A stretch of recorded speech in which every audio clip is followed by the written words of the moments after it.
How to change language in HFM. Hi everyone, welcome back to Trading for Beginners.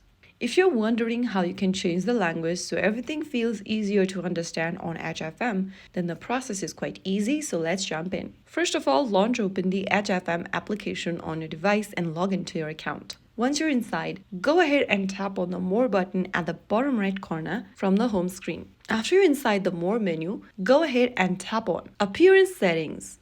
Under Appearance Settings, tap on Language and choose a different language you want to change to from the list. Soon after you make your selection, you'll notice the display change immediately.